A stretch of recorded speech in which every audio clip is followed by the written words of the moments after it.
ഞങ്ങൾ ഇന്നൊരു ടോയ് ഷോപ്പിലാണേ. ഇവിടുത്തെ ടോയ്സ് എല്ലാം കണ്ട് ഞങ്ങൾ ആകെ കൺഫ്യൂഷനിലാണ്.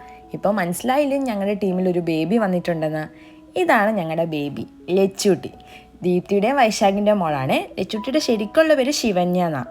ഈ ടോയ് ബോക്സിനുള്ളിൽ എന്താണെന്നറിയാൻ ലച്ചൂട്ടിയെ പോലെ ഞങ്ങൾക്ക് എല്ലാവർക്കും ആകാംക്ഷയുണ്ടായിരുന്നു. ഞാനും ലച്ചൂട്ടിയും കൂടെ കിണഞ്ഞ് പരിശ്രമിക്കുകയാണ് ഇതൊന്ന് സെറ്റാക്കാൻ വേണ്ടിയിട്ട്. ലച്ചു എങ്ങനെയുണ്ട്? ലച്ചു ഇത് സൂപ്പറാ? ലച്ചുവിനെ ഇഷ്ടപ്പെട്ടാ? നിങ്ങൾ നോക്കി പറ.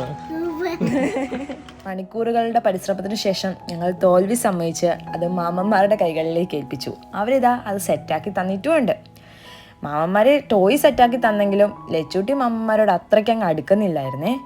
കളിക്കാനൊക്കെ ആൾക്ക് ഇഷ്ടമാണ്, ചെല്ലണം എന്നൊക്കെയുണ്ട്. പക്ഷെ എല്ലാവരെയും കൂടെ കണ്ടപ്പോൾ ഒരു ചെറിയ ചമ്മലോ നാണമോ എന്തൊക്കെയോ. എന്തായാലും ഈ ടോയ് ദീപ്തിക്കൊരു പണിയായിരിക്കുമെന്ന് മനസ്സിലായി.